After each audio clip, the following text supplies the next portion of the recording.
আসসালামু আলাইকুম ওরহমতুল্লাহি ওবরাকাতুহ। আলহামদুলিল্লাহি রাব্বিল আলামিন ওয়াসসালাতু ওয়াসসালামু আলা রাসূলিহি মুহাম্মাদিন ওয়া আলিহি ওয়া আসহাবিহি আজমাইন। আম্মা বা'দ ফাআউযু বিল্লাহি মিনাশ শাইতানির রাজীম। বিসমিল্লাহির রহমানির রহিম। আলহামদুলিল্লাহ, আল্লাহ তাআলার কাছে হাজার কোটি শুকরিয়া যে আল্লাহ তাআলা আমাদেরকে 14তম ক্লাসে কোরআন শেখার জন্য একত্রিত হয়ে বসার তৌফিক দান করেছেন। এর জন্য আমরা শুকরিয়া আদায় করি। তো আজকে আমাদের 14তম ক্লাস। আমরা যে ক্লাসটাতে ছিলাম সেই ক্লাসটি হলো বর্তমানে আমরা যুক্ত অক্ষরে ছিলাম। তো যুক্ত অক্ষরের গতকালকে আমরা দ্বিতীয় যেই নকশাটা সেই নকশাটা অলরেডি আমরা দেখছিলাম। তো গতকালকে ক্লাসে তো আমরা একটু রিভিশন করে নিই। রিভিশনটা হচ্ছে উল্টা দাঁত, হায়ের মাথা, আইনের মাথা, লামের মাথা, গোল হা, মিম, এই ছিল আমাদের নকশা।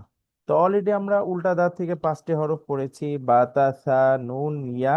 আলহামদুলিল্লাহ, এটা একদমই সহজ। আগের মতো এক দাঁত যেরকম যেই যেই হরফগুলো আসতো, সেম একই উল্টা দাঁতেও সেই একই হরফগুলাই আসে। তারপর আমরা এখান থেকে হায়ের মাথা পড়েছিলাম। হায়ের মাথা থেকে 3টা হরফ বের হয়, হা, জিম, খ। ঠিক আছে। জিমের ক্ষেত্রে নিচে নোক্তা হয়, আর খর ক্ষেত্রে উপরে নোক্তা হয়। ঠিক আছে। তো আর বাকি যদি নোক্তা নাই থাকে তাহলে সেটা হাই হয়। তারপরে হচ্ছে আমরা এখানে আইনের মাথা পড়েছিলাম। আইনের মাথা, তো আইনের মাথা থেকে 2টা হরফ বের হয়। স্বাভাবিকভাবে আইন তো আছেই, তার সাথে গইন।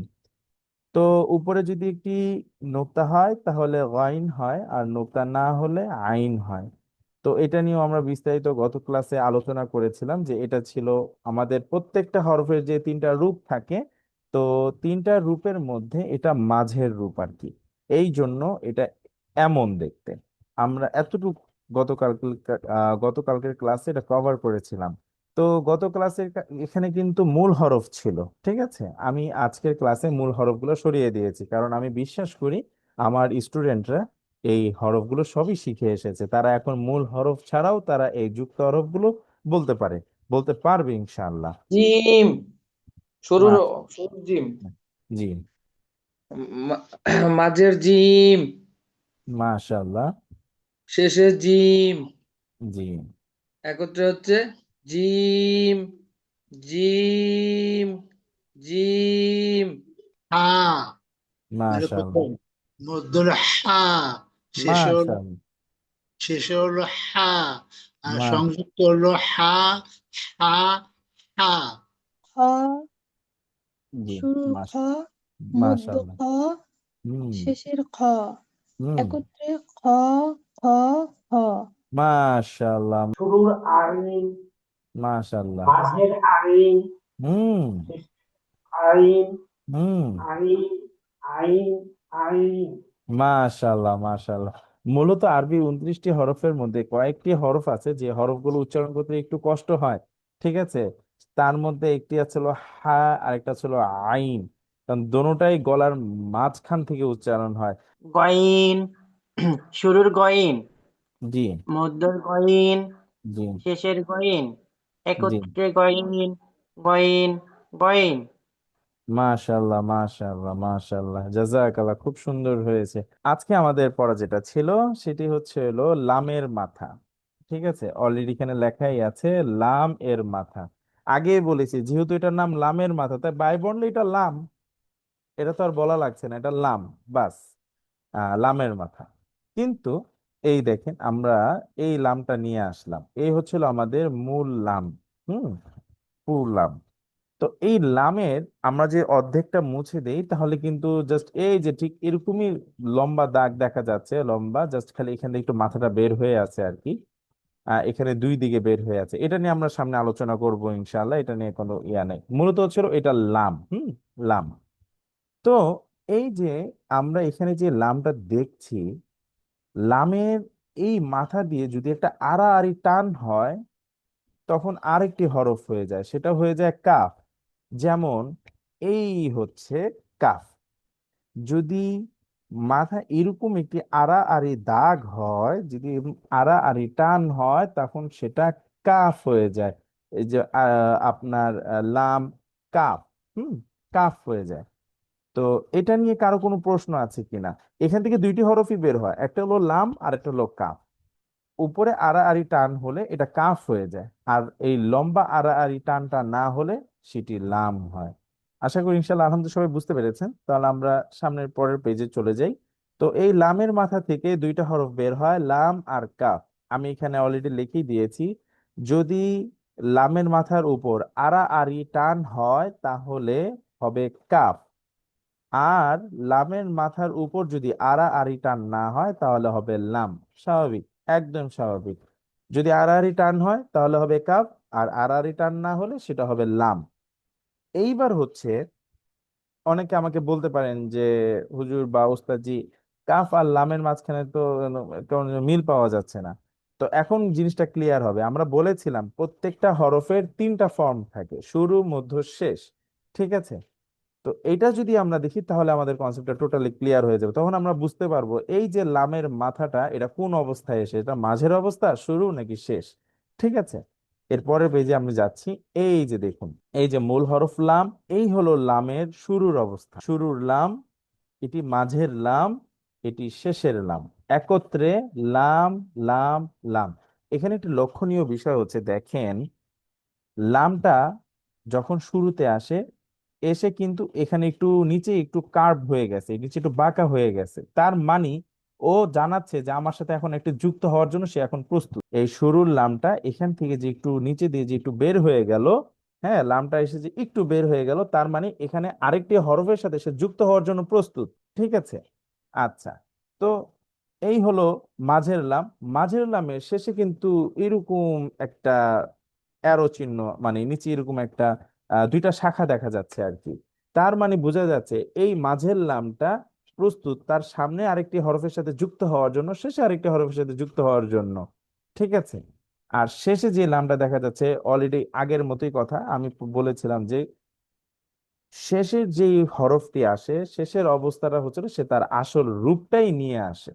তো লাম সে তার আসল রূপটাই নিয়ে এসেছে, খালি শুরুতে একটু একটা পয়েন্ট বের হয়ে আছে যাতে ও তার আগের হরফের সাথে মিলে আসে।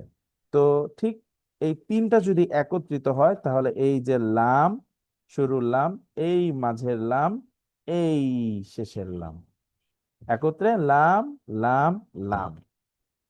ঠিক আছে? একদমই ক্লিয়ার। আচ্ছা, তারপরে এখানে দেখা যাচ্ছে আমরা মূল হরফ কাফ। ঠিক আছে? এই যে কাফ, শুরুতে যে আড়াআড়ি টান হয়েছে, এই যে কাফ, হ্যাঁ, এই হলো মাঝের কাফ, এই যে আড়াআড়ি টান হয়েছে, হ্যাঁ, ঠিক এখানে যে একটু পয়েন্ট বের এখানে যে একটু বের হয়ে আছে সেটি হচ্ছিল তার তারপরে হরফের সাথে কানেকশন হওয়ার জন্য। তো অলরেডি এই কাফেরও দেখেন লামের মতো দুইটা শাখা বের হয়ে আছে, তার মানে ও দুইটা হরফের সাথে কানেকশন হওয়ার জন্য প্রস্তুত। ঠিক আছে? আর শেষের কাফটা তো ছিল আগেরই কথা, সে তার আসল রূপটাই নিয়ে এসেছে।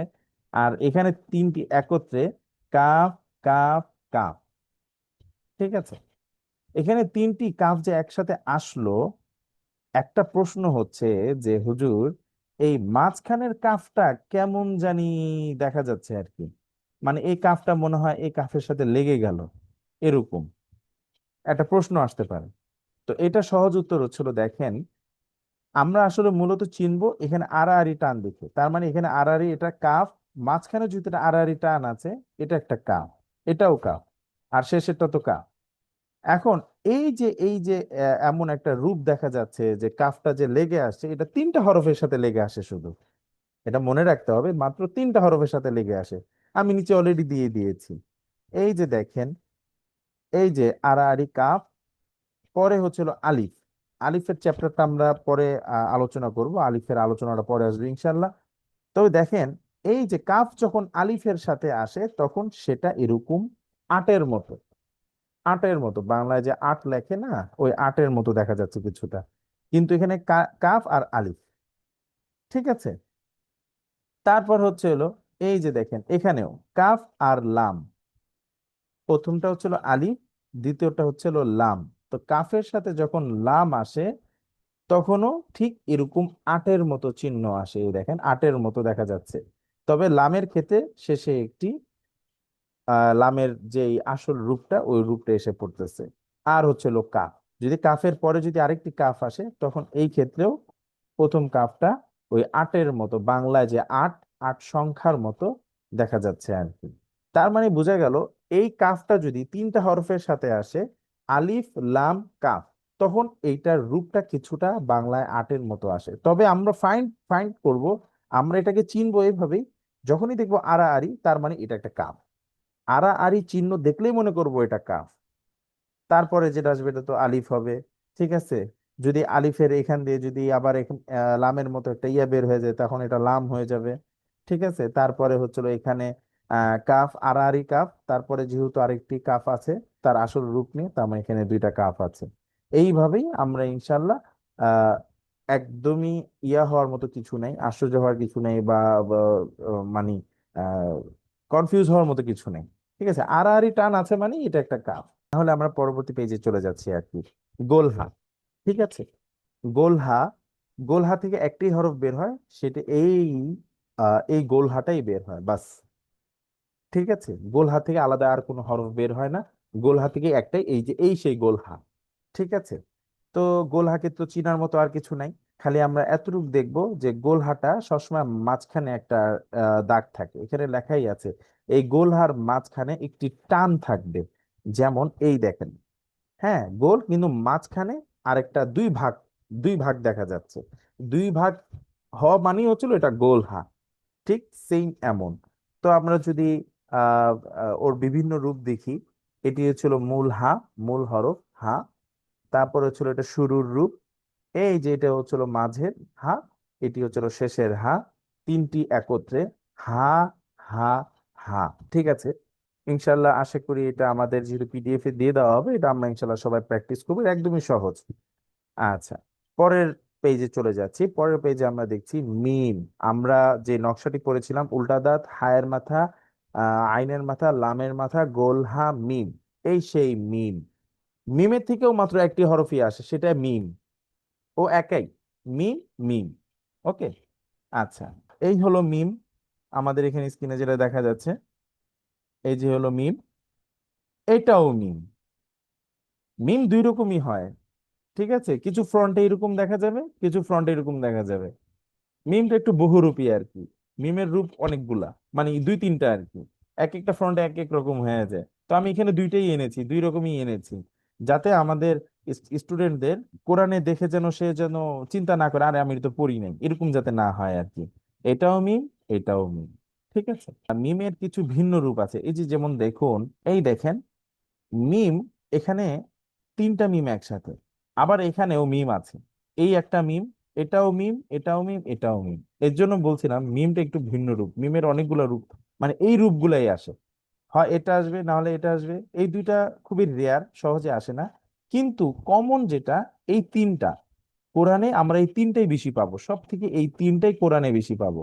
এইগুলো একটু কম আসে কোরআনে, এটা একটু কম আসে, এই রূপগুলো একটু কম আসে, তবে এই রূপটা সবচেয়ে বেশি আসে আর কি কোরআনে। যেমন এখানে আছে মূল হরফ মিম মিম, শুরুর মিম, মাঝের মিম, শেষের মিম, তিনটি একত্রে মিম মিম মিম। এই হলো আমাদের শেষের নকশার সবগুলো হরফ, আলহামদুলিল্লাহ আমরা ইতিমধ্যে পড়ে ফেলেছি, ঠিক আছে। তারপর হচ্ছে আমরা অনুশীলনে চলে যাব। অনুশীলনে আহ এখানে অলরেডি দেওয়াই আছে জিম আইন, এটা উলট পালট করে দেওয়া আছে, ঠিক আছে। যদি আমরা সবগুলো নকশার হরফগুলো ভালোভাবে যদি চিনে থাকি তাহলে আমাদের জন্য এই মানে এই অনুশীলনটা খুবই সহজ হবে ইনশাআল্লাহ। যেমন এটা জিম আইন গইন লাম কাফ হা, জিম আইন লাম গোল হা, তারপর হচ্ছে খ, হা, জিম আইন মিম, পরে গইন, খ, হা, কাফ, হা, তারপর লাম, গইন, খ, হা, কাফ, হা, লাম, মিম। এরকম ভাবে ইনশাল্লাহ আমরা আগামী ক্লাসে এটা সবার থেকে শুনবো। আরো কিছু যুক্ত করে করে নিয়ে এসেছি হরফগুলো, এখানে খ, জিম, হা, খ, জিম, তারপর এখানে কফ, নুন। ও আচ্ছা, এখানে আমরা এমন কিছু হরফগুলো এনেছি যে হরফগুলো আমরা আগের নকশাতেও শিখেছি, যেমন কফ, এটা কিন্তু আমাদের আগের নকশায় গিয়েছিল গোল মাথা থেকে, কিন্তু এটা আমরা এই কারণে এনেছি যাতে পূর্বের নকশার পড়াগুলো যেন আমাদের রিভিশন হয়ে যায় আর কি, ঠিক আছে। কফ, নুন, জিম, বা, ফা তা ইয়া, পর এখানে কফ হা নুন সা খ কফ, পর এখানে আইন গইন আইন গইন আইন, পর এখানে গইন নুন ইয়া আইন ফা তা, পরে ইয়া নুন ফা আইন কফ ফা গইন, পরে এখানে কাফ, এটা লাম, এই যে খেয়াল করতে হবে, ঠিক আছে, এটা কাফ, তারপরে এই দাগটা হলো লাম, আবার কাফ, আবার এই দাগটা হচ্ছিল লাম, আবার কাফ, এই দাগটা হচ্ছিল আবার লাম, আবার শেষেরটা হচ্ছিল কাফ, একদম সম্পূর্ণ রূপ নিয়ে এসেছে কাফ। তারপরে হচ্ছিল কাফ নুন ইয়া লাম ফা তা কাফ নুন ফা লাম বা কাফ। এখানে আছে লাম তা বা ইয়া কাফ ইয়া নুন তা লাম কাফ। তারপর এখানে সবগুলো হা একসাথে, সবগুলি হা, ঠিক আছে। এখানে হা নুন ইয়া বা হা তা ইয়া নুন, এখানে ইয়া নুন হা বা হা, পরে এখানে সবগুলো মিম, ঠিক আছে। এখানে মিম ইয়া নুন ফা মিম বা মিম বা মিম ইয়া নুন ফা মিম কফ ফা মিম। তো আলহামদুলিল্লাহ, আশা করি আমরা অনেক এটা বুঝতে পেরেছি। আজকের ক্লাস এতটুকু, ইনশাআল্লাহ আগামী ক্লাসে আমরা পড়ব যেই যে হরফগুলো যুক্ত হয় না, যেই যে হরফগুলো এরকম ভাবে যুক্ত হয় না। আমরা 29টি হরফের মধ্যে যতগুলো হরফ পড়েছি এই পর্যন্ত যুক্ত হয়েছে মাত্র 23টি হরফ, এখনো আরো 60টি হরফ বাকি আছে। তো আগামীকালকে ইনশাল্লাহ এই 60টি হরফ আমরা পড়ব, তার সাথে সাথে আমরা যা পড়লাম এই যুক্ত হরফের পুরাটা ক্লাস আমরা অনুশীলন করব, প্র্যাকটিস করব ইনশাআল্লাহ। এটা হচ্ছে আমাদের আগামী ক্লাসের পড়া। আচ্ছা, এই মুহূর্তে আমরা একটু লেখাতে চলে যাব।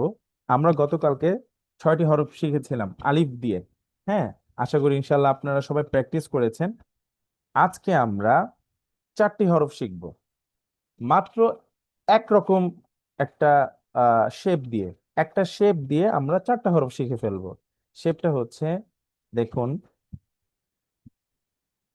এই যে এরকম নৌকার মতো আমি টান দিলাম, এই যে নৌকার মতো যে একটা দাগ দিলাম, এই শেপটা দিয়ে আমরা যদি এই শেপটা যদি ভালোভাবে যদি শিখতে পারি, এই শেপ থেকে আমরা 4টা হরফ বের করতে পারবো। কিভাবে?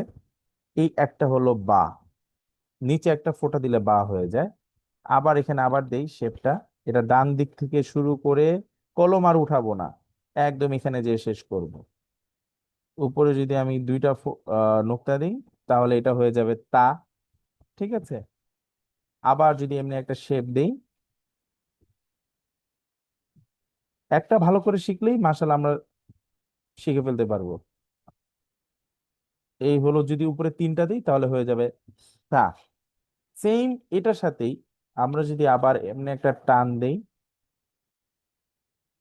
নৌকার মতো টান দিয়ে মাথাটা যদি একটু গোল করে দেই আর এখানে যদি একটা নোক্তা দিয়ে দিই তাহলে হয়ে যাবে ফা, ঠিক আছে। তো আলহামদুলিল্লাহ, আজকে আমরা এই 4টি হরফ আমরা প্র্যাকটিস করব লেখার ক্ষেত্রে। গতকালকে আমরা আলিফ দিয়ে 6টি হরফ শিখেছিলাম, আজকে আমরা এই নৌকার মতো শেপ দিয়ে 4টা হরফ শিখব। এই উম, মানে যদি আমরা 5-10 একটা পৃষ্ঠা যদি ভালোভাবে যদি আমরা এই নৌকাটা প্র্যাকটিস করতে পারি তাহলে কিন্তু আমরা সবগুলো হরফ, এই 4টা হরফ আমাদের কাভার হয়ে যাবে।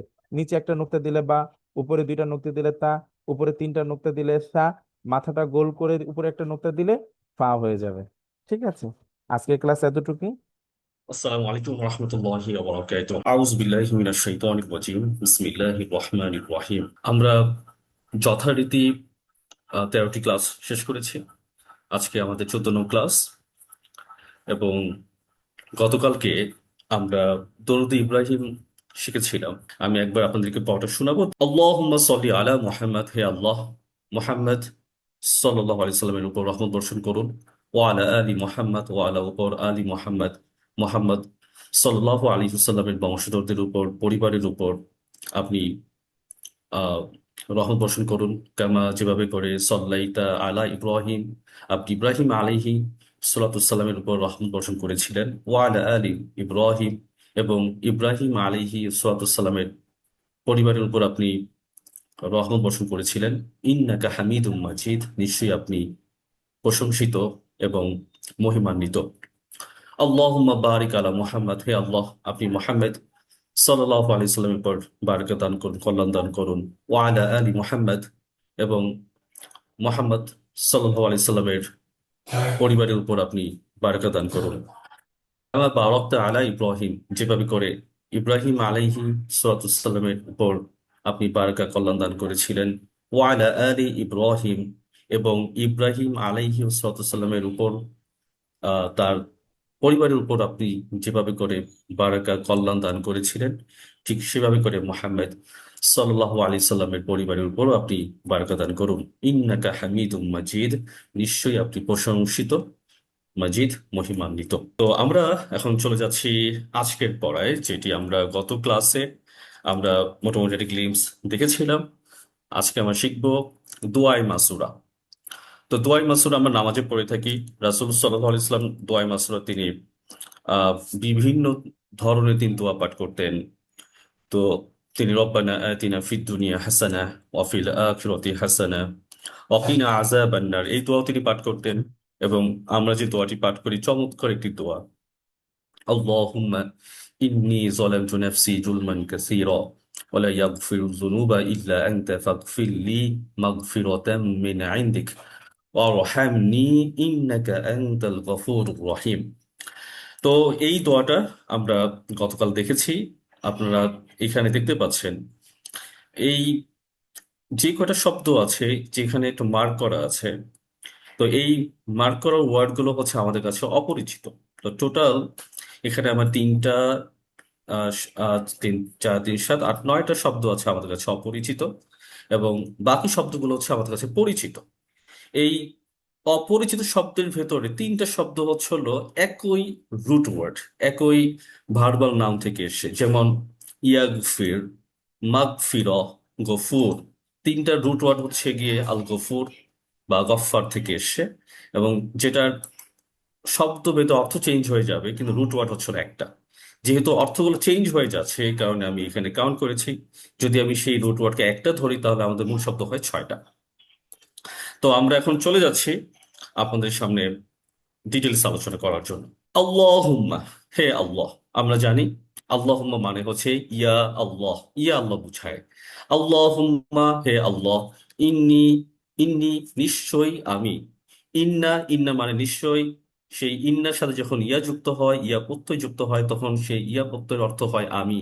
তাহলে ইন্নি নিশ্চয়ই আমি। যালামতু, আমি জুলুম করেছি। দেখতে পাচ্ছেন যে এখানে জুলমুন শব্দটির অর্থ হচ্ছে অন্যায় বা জুলুম। আমরা তো আসলে জুলুম ওয়ার্ডটা এখন বর্তমানে বাংলার মতোই হয়ে গিয়েছে। আমরা যেমন চেয়ারকে কেদারা বলি না, আমরা যেমন আহ, বাটিকে হচ্ছে পেয়ালা বলি না, আমরা বাংলা এটা বাটি শব্দ বাংলা হিসেবেই প্রচলিত।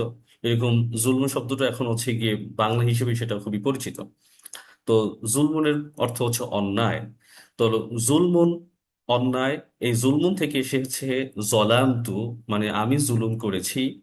আমাদের কোরআনে খুবই প্রচলিত একটা ওয়ার্ড জলামনা, অর্থ হচ্ছে আমরা জুলুম করেছি, আমরা অন্যায় করেছি। যে আমরা যে বলি রব্বানা জলামনা আনফুসানা, হে আল্লাহ আমরা আমাদের নিজেদের সাথে জুলুম করেছি, নিজেদের সাথে অন্যায় করেছি। তাহলে জলামতু অর্থ হচ্ছে আমি জুলুম করেছি। আল্লাহুম্মা ইন্নী যালামতু, নিশ্চয়ই আমি জুলুম করেছি। কার সাথে জুলুম করেছি? আমি জুলুম করেছি আমার নিজের সাথে। নাফস, নাফসুন শব্দটি হচ্ছে আত্মা। নাফসুন শব্দের অর্থ হচ্ছে আত্মা, ব্যক্তি, সত্তা বোঝায়। সেই নাফসুনের সাথে যখন ইয়া যুক্ত হচ্ছে, তখন কি হয়ে যাবে আমার।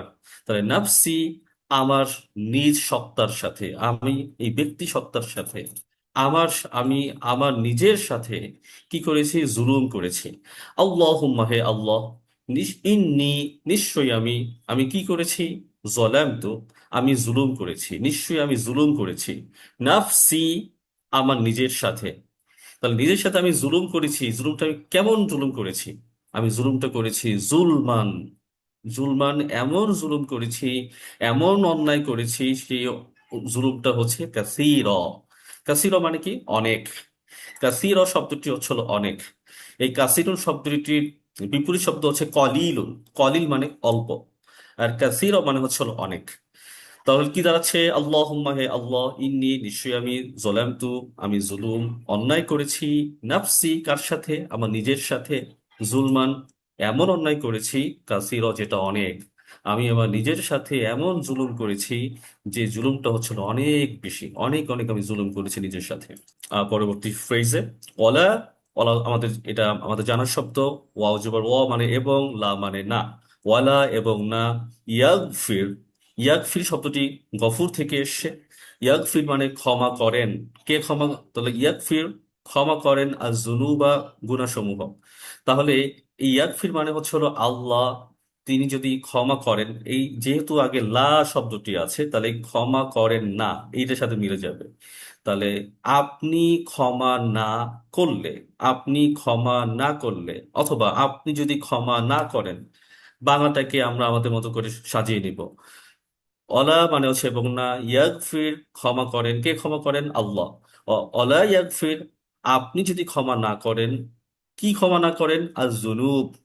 তাহলে জুনুবের সাথে আলিফ লাম আসে, তাহলে যত ধরনের গুনাহ আছে সমস্ত গুনাহ সমূহ যদি আপনি ক্ষমা না করেন, তাহলে এই ক্ষমাটা কে? ইল্লা আন্ত, ইল্লা মানে ছাড়া বা ব্যতীত, আন্তা, আন্তা মানে আপনি, আন্তা মানে আপনি। এই তার নিচে যদি তি হয়ে যায় তাহলে সেটা আপনার ফিমেল বুঝায়, আর উপরে তার উপর জবর থাকলে সেটা পুরুষ বুঝায়। তাই ইল্লা আন্তা, আপনি ছাড়া। তাহলে ওয়ালা ইয়াগফিরু যুনুবা ইল্লা আন্ত, আপনি ছাড়া গুনাহ সমূহ ক্ষমা করার কেউ নাই। আপনি ছাড়া গুনাহ সমূহ করার কেউ নাই। অথবা আপনি যদি ক্ষমা না করেন আর কেউ নাই, বাংলাও যেভাবে করি, কিন্তু শাব্দিক অর্থ ইল্লা মানে ছাড়া, আংতা মানে হচ্ছে হলো আপনি। তারপর আমরা তো জুনুব অলরেডি আলোচনা করেছি। তারপর হচ্ছে আংতা, আংতা আমরা আলোচনা করেছি। ফাগফির লি, ফাগফির অতএব ক্ষমা করুন। তো ফাগফির মানে হচ্ছে অতএব ক্ষমা করুন, এটা একটি যুক্ত শব্দ, যেখানে ফা জবর ফা, আরবিতে ফাকে বলা হয় হরফুল আতফ, যেটি মূলত মানে পরবর্তী কি আছে সেটা বোঝাতে ব্যবহার হয়। ফা, সুম্মা, এগুলো হচ্ছে হরফুল আতফ। তাহলে ফা মানে হচ্ছে অতএব অথবা সুতরাং, এই সুতরাং অতএব বোঝাতে ফা ব্যবহার করা হয়। এবং ফায়ের পর কি আসছে? ইগফির, ইগফির শব্দটি হচ্ছে হলো আমরের সিগা, মানে আমরের বাচক শব্দ। তো ইগফির দ্বারা আদেশও বোঝায়, আবার ইগফির দ্বারা হচ্ছে হলো রিকোয়েস্ট করাও বোঝায়। যেমন আমরা ইংরেজিতে জানি ইম্পারেটিভ সেন্টেন্স, আদেশ, উপদেশ, অনুরোধ, নিষেধ, এই ধরনের বাক্যকে কি বলা হয়? ইম্পারেটিভ সেন্টেন্স বলা হয়। তাহলে ইগফির, তাহলে ইগফির আল্লাহর ক্ষেত্রে তো অর্ডার বুঝাবে না, আল্লাহর ক্ষেত্রে আমরা কি করছি? আমরা রিকোয়েস্ট করছি আল্লাহর কাছে, আমরা আমরা চাচ্ছি, আমরা রিকোয়েস্ট করে, আমরা অনুরোধ করে আল্লাহর কাছে চাচ্ছি। ফাগফির অতএব, হে আল্লাহ আপনি ক্ষমা করুন, আপনি ক্ষমা করুন। কাকে ক্ষমা করুন? লি, লি মানে আমাকে, লি মানে আমাকে, অথবা আপনি ক্ষমা করুন আমাকে। আপনি যেমন ক্ষমা করবেন, কি ক্ষমা করবেন? মাগফিরাহ, অর্থাৎ আমি আপনার কাছ থেকে ক্ষমা প্রার্থনা করছি। তাহলে মাগফিরা, তাহলে তাহলে ইগফির ক্ষমা প্রার্থনা করা। তাহলে কিসের ক্ষমা? মাগফিরা, আমি যে অপরাধগুলো করেছি, আমি যা অপরাধ অন্যায়গুলো করেছি, সেই অপরাধগুলোর এই অপরাধগুলোর কারণে আমি আপনার কাছে মাগফিরাত চাচ্ছি, আমি ক্ষমা চাচ্ছি। তা মাগফিরা শব্দটি হচ্ছে হলো নাউন। তার মাগফিরা আমি ক্ষমা চাচ্ছি, আপনি আমাকে ক্ষমা করুন। ফাগফির অতএব ক্ষমা করুন, লি আমাকে, মাগফিরা মানে ক্ষমা। মিন, মিন মানে থেকে বা হতে, কার থেকে? ইন দিক, ইন দিক। তাহলে আমি ক্ষমা চাচ্ছি কার থেকে? ইন দিকা, আপনার কাছে। তাহলে ইন্দি, তাহলে ইন্দুন মানে কি? ইন্দুন মানে হচ্ছে কাছে। আরবিতে ইন্দিকা, ইন্দুন মানে কাছে। ইন্দুনটা হচ্ছে প্রিপজিশন, এবং সাথে কি যুক্ত হয়েছে? কাপ যুক্ত হয়েছে। তাহলে ইন্দিকা, ইন্দিক, মিন ইন্দিক। তাহলে আপনার কাছ থেকে বা আপনার কাছে আমি কি চাচ্ছি? ক্ষমা প্রার্থনা করছি। ফাগফির অতএব ক্ষমা করুন, লি আমাকে, মাগফিরা অর্থাৎ আমি আপনার কাছে ক্ষমা প্রার্থনা করছি, আমাকে ক্ষমা করুন, মিন ইন্দিক আপনার কাছে। অরহামনি, অরহামনি, এই অরহামনি শব্দটি আমাদের কাছে পুরাতন। ওয়াও জবর অ, এবং ইরহাম মানে আমার উপর দয়া করুন, দয়া করুন। ইরহাম আপনি দয়া করুন, সাথে ইয়া যুক্ত হয়েছে। ইরহামনি আমার উপর দয়া করুন বা আমাকে দয়া করুন। ইন্নাকা নিশ্চয়ই আপনি, ইন্না মানে নিশ্চয়ই, কার্যবর্কা মানে আপনি, ইন্নাকা নিশ্চয়ই আপনি, আংতা অলরেডি শিখে এসেছি, আংতা মানে আপনি, আল গফুর, গফুর মানে হচ্ছে আপনি অত্যন্ত ক্ষমাশীল। আল্লাহ সুবহান তাআলা হচ্ছে অত্যন্ত ক্ষমাশীল। আল্লাহ সুবহান তাআলা হচ্ছেন গফফার। গফফার বলা হয় যিনি বারবার ক্ষমা করেন। আমরা বারবার গুনাহ করি, বারবার অপরাধ করি, বারবার অন্যায় করি, এবং আল্লাহর কাছে যখন আমরা ক্ষমা চাই, আল্লাহ সুবহানাহু ওয়া তাআলা আমাদেরকে বারবার ক্ষমা করেন। এই যে বারবার ক্ষমা করেন, এই যেটা যার বৈশিষ্ট্য, তাকে বলা হয় গফফার। আল্লাহ সুবহানাহু ওয়া তাআলা গফফার। এই আল্লাহ সুবহানাহু ওয়া তাআলা যে গফফার, এই গফফার হওয়ার মূল কারণ হচ্ছে আল্লাহ হচ্ছে গফুর। আল্লাহ হচ্ছে অতি ক্ষমাশীল। আল্লাহ সুবহানাহু ওয়া তাআলা সত্যিকারভাবে তিনি গফুর।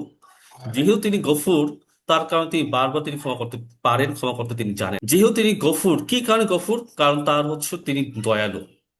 আর রহিম, তিনি হচ্ছে পরম দয়ালু। গত ক্লাসে আমাদেরকে এক বোন প্রশ্ন করেছিলেন, মালিক আপনার সূরা ফাতিহার যে 2 নম্বর আয়াত, আর রহমানির রহিম, এখানে যে এই রহিম আর রহিম কি একই কিনা? রহিম অর্থ সেম, কোনো পার্থক্য নেই। এই রহিম মূলত হাসরের ময়দানে যখন আমরা আল্লাহর কাছে হিসাব দিব, আমাদের পক্ষে সাধ্য নাই আল্লাহর সামনে গিয়ে কথা বলার বা প্রশ্ন উত্তর দিয়ে এসে আমরা বেঁচে যাব। এই সাধ্য আমাদের নাই। যারা আমার জাহান্নাম থেকে বাঁচবো, যারা আমার জান্নাতের দিকে যাব, যে গুণের কারণে আমরা যাব, সেটি হচ্ছে হলো আল্লাহ সুবহানাহু ওয়া তাআলা সত্তা কত, তিনি হচ্ছে রহিম, পরম দয়ালু। যে দয়ালুটা হাশরের ময়দানে স্পেসিফিক মুমিনদের উপর সেটা কার্যত হবে। এবং কাফেরদের জন্য আল কহার, আল্লাহ কঠোর, এই কঠোর নামটা হাশরের ময়দানে কাফেরদের জন্য প্রযোজ্য হবে। তাহলে ইন্নাকা নিশ্চয়ই আপনি আংতা, ইন্নাকা নিশ্চয়ই আপনি আংতা, এই দেখেন, কাব জবর কা মানে আপনি, আংতা মানে আপনি। এই এইটা কি বোঝানো হচ্ছে? এমফেসাইজ করা হচ্ছে আল্লাহ সুবহানাহু ওয়া তাআলার গুরুত্বকে বোঝানো হচ্ছে। আল্লাহ যে দুটো স্পেশাল নাম, গফুর, রহিম, এই দুটো নামকে এমফেসাইজ করতে গিয়ে এখানে ডাবল আপনি শব্দটা ব্যবহার করা হয়েছে। এটা আরবি সাহিত্যের একটা ভাষার মতো একটা একটা একটা একটা একটা প্যাটার্ন। তো ইন্নাকা আনতাল গফুরুর রহিম, নিশ্চয়ই আপনি আনতা, আপনি আল গফুর, অতি ক্ষমাশীল, আর রহিম, পরম দয়ালু। আশা রাখি আপনারা বুঝতে পেরেছেন। আমরা আগামীকালকে যেটা শিখবো, যা পড়বো, সেটা একটু আমরা এক ঝলক একটু দেখবো। আমরা নামাজে যা পড়ি, অলরেডি সেটা আমরা শিখে ফেলেছি। নামাজে আমরা যেটা বলে আমরা সালামটা ফিরাই, আসসালামু আলাইকুম রহমতুল্লাহ, আসসালামু আলাইকুম রহমতুল্লাহ, ডান বামে যে আমরা সালাম ফিরিয়ে নামাজ শেষ করি, তার আগে আগে আমরা কি পাঠ করলাম? দোয়া পাঠ করলাম। দোয়া কোনটা? এই যেটা একটু আগে আমরা পাঠ করেছি। এখন আমরা কোরআন থেকে কিছু দোয়া পাঠ করব, যে দোয়াগুলো রাসূল সাল্লাল্লাহু আলাইহি সাল্লাম তিনি এই নামাজের ভেতরে তিনি পাঠ করতেন। এই দোয়া মাসুরের জায়গায় তিনি দোয়াগুলো পাঠ করতেন। তো এখন আমরা আরো কিছু কোরআনের কিছু আমরা দোয়া দেখব। আমরা পর্যায়ক্রমে সামনের আরো দুটো, আজকের সহ আরো 2-3টা ক্লাসে আমরা হচ্ছে দোয়া নিয়ে আলোচনা করব। আল্লাহর কাছে আমরা কি দোয়া পাঠ করছি, আল্লাহর কাছে আমরা কিভাবে দোয়াগুলো পাঠ করছি, এই দোয়া দোয়া কি, এইটা অনেক বেশি যারা প্রয়োজন। আল্লাহর কাছে যে আমরা নিবেদন করছি, আল্লাহর কাছে যে আমরা অনুরোধ জানাচ্ছি, কিসের জন্য, কিভাবে দোয়াটা করছি, সেটা খুবই গুরুত্বপূর্ণ। কারণ আপনি যদি নাই জানেন আপনি আপনার মালিকের কাছে কি আর আর্জি করছেন, তাহলে আপনার ভিতর সেই ফিলিংস কখনোই তৈরি হবে না। আমি আপনাদের সামনে সূরাতুল আলী ইমরানের একটি আয়াত পেশ করব, 16 থেকে 18 পর্যন্ত আয়াতটি। তো সেটি হচ্ছে কোরআনে এসে আল্লাযীনা ইয়াকুলুনা। তো এমন লোক আছে যারা বলে, রব্বানা, হে আমাদের প্রতিপালক, ইন্নানা, ইন্নানা মানে কি? নিশ্চয়ই আমরা, আমান্না, আমরা ঈমান এনেছি, ফাগফির লানা, হে আল্লাহ আপনি আমাদের ক্ষমা করুন, যুনুবানা, আমাদের অপরাধ সমূহকে আপনি ক্ষমা করুন, অকিনা আযাবান্নার, অকিনা আযাবান্নার, এবং আপনি আমাদেরকে জাহান্নাম থেকে আপনি আমাদেরকে বাঁচান। তো এখন এইটা যখন বলা হচ্ছে, তো আল্লাহ সুবহানাহু ওয়া তাআলা তার আগের আয়াতে তিনি 15 নম্বর আয়াতে তিনি একটা আহ, আয়াত তিনি এনেছেন, একটি আয়াত আমাদের উপর নাযিল করেছেন। সেই আয়াতটা একটু আপনাদের জানা দরকার। কুল, হে নবী আপনি বলুন, আউনাব্বিউকুম বিখায়রিম মিন যালিকুম, আমি কি তোমাদেরকে এটা অপেক্ষা আরো কিছু বিষয় সম্পর্কে সংবাদ দিব না? লিল্লাযিনা তাকাও ইনদা রাব্বিহিম জান্নাতুন তাজরি মিন তাহতিহাল আনহারু খালিদিনা ফিহা ওয়া আজওয়াজুম মুতাহহারাতু ওয়া রিদওয়ানুম মিনাল্লাহ, যে আল্লাহর কাছে এমন একটা জান্নাত রয়েছে, যে জান্নাতের পাদদেশে রয়েছে নহর, যেখানে তারা চিরকাল থাকবে তাদের স্ত্রীদের সাথে, আল্লাহ সুবহানাহু পক্ষ থেকে সন্তুষ্ট চিত্তে। লিল্লাযিনা, তাহলে শুরুতে বলা হয়েছে লিল্লাকাও, যারা কিনা তাকওয়াবান, যারা কিনা হচ্ছে গিয়ে আল্লাহকে ভয় করে তাদের জন্য, যারা কিনা আল্লাহকে ভয় করে তাদের জন্য। আল্লাহু বাসীরুম বিল ইবাদ, আল্লাহ সুবহানাহু ওয়া তাআলা বান্দাদের প্রতি, তার বান্দাদের প্রতি তিনি লক্ষ্য রাখেন। বাসীর বাউসির বলা হয় এমন দৃষ্টি, আপনি যখন কোনো টিচার যখন পরীক্ষার হলে প্রতিটা ছাত্রের দিকে আপনার মানে মানে সূক্ষ্মাণু মতো সে নজরদারি করে, ঠিক আল্লাহ সুবহানাহু ওয়া তাআলা হচ্ছে আমাদের তার প্রত্যেকটা বান্দাদের উপর তিনি স্পেশাল তিনি নজর দিচ্ছেন। সূরা ফুরকানের আয়াত আছে যেখানে আল্লাহ সুবহানাহু ওয়া তাআলা আল্লাহর বান্দা হওয়ার বৈশিষ্ট্য সম্পর্কে তিনি আলোচনা করেছেন, সেটা আমরা আরেকদিন হয়তো জানবো। কিন্তু যে ব্যক্তি বলে আমি আল্লাহ সুবহানাহু ওয়া তাআলার বান্দা, বান্দা হতে হয়, সবাই কিন্তু আল্লাহ বান্দা হতে পারে না, তো বান্দা হতে হয়। তো আমি যদি আল্লাহ সুবহানাহু ওয়া তাআলা বান্দা বলে নিজেকে দাবি করি, তাহলে আল্লাহ সুবহানাহু ওয়া তাআলা আপনার উপর খেয়াল করছেন, আল্লাহ সুবহানাহু ওয়া তাআলা আপনার উপর লক্ষ্য রাখছেন, এবং লক্ষ্য রাখছেন এইটা যদি হয়ে থাকে, তাহলে আপনি কখন আল্লাহ সুবহানাহু ওয়া তাআলা বান্দা? যখন আপনি আল্লাহকে ভয় করেন।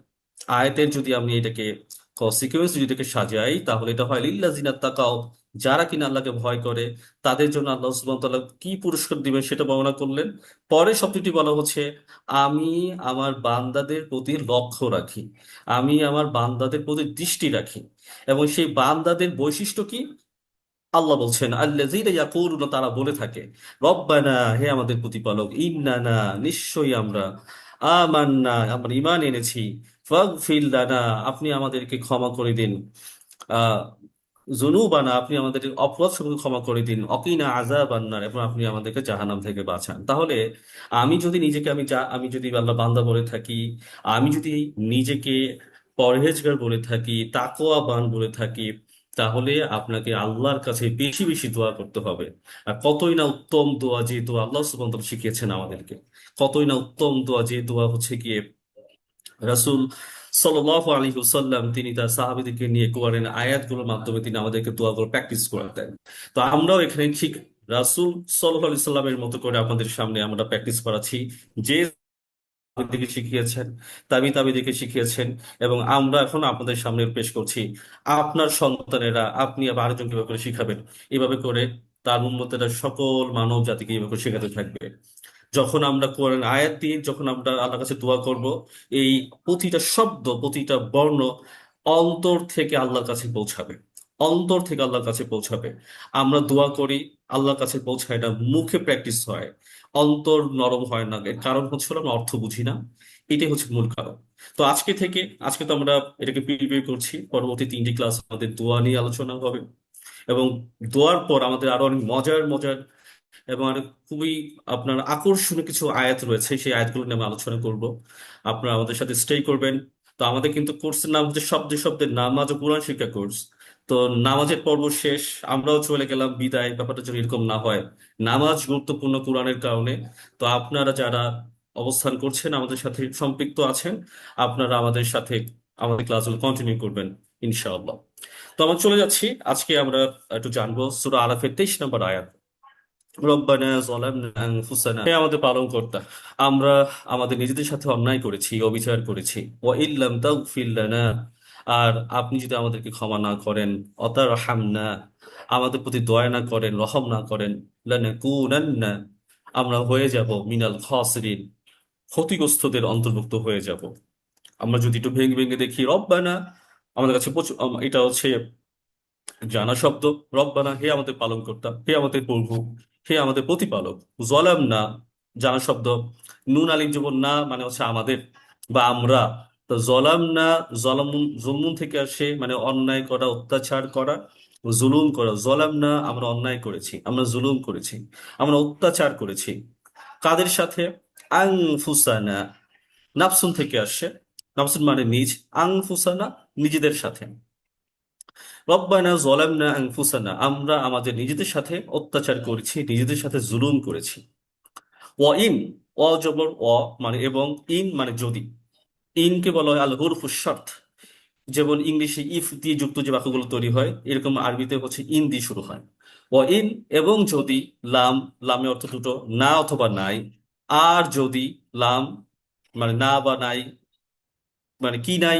তাগফির, আপনি ক্ষমা করুন। তাকফির মানে হচ্ছে আপনি ক্ষমা করুন, তাকফির মানে হচ্ছে আপনি ক্ষমা করুন। তা লাম তাকফির, আপনি যদি ক্ষমা না করেন, তাহলে অর্থটা এভাবে হবে, ওয়া ইন লাম তাগফির, আপনি যদি ক্ষমা না করেন, কাদেরকে মানে কাদেরকে ক্ষমা না করেন? লানা, আমাদের, আমাদের জন্য বা আমাদেরকে। আপনি যদি আমাদের জন্য ক্ষমা না করেন, ক্ষমা না তৈরি করেন, তাহলে কি হবে? ওয়াতার হামনা, এবং যদি আপনি আমাদের উপর দয়া না করেন, জবর এবং তার হামনা, আমাদের উপর রহমত করুন। তাহলে এই দেখেন, এটাকে ইংলিশে বলা হয় প্যারালিজম বলা হয়, অর্থাৎ একই ধরনের দুটো শব্দ। তার হামনা মানে হচ্ছে আমাদের উপর রহম করা, অর্থাৎ আর এদিকে হচ্ছে তাগফির মানে হচ্ছে ক্ষমা করুন। শুরুতে কিন্তু তা আছে, আবার দেখেন এখানে কিন্তু তার আছে, অতার হামনা। তাহলে কি দাঁড়াচ্ছে? তাহলে এই তাগফির এবং পরে অতার হামনা, এর আগে কি আছে? লাম।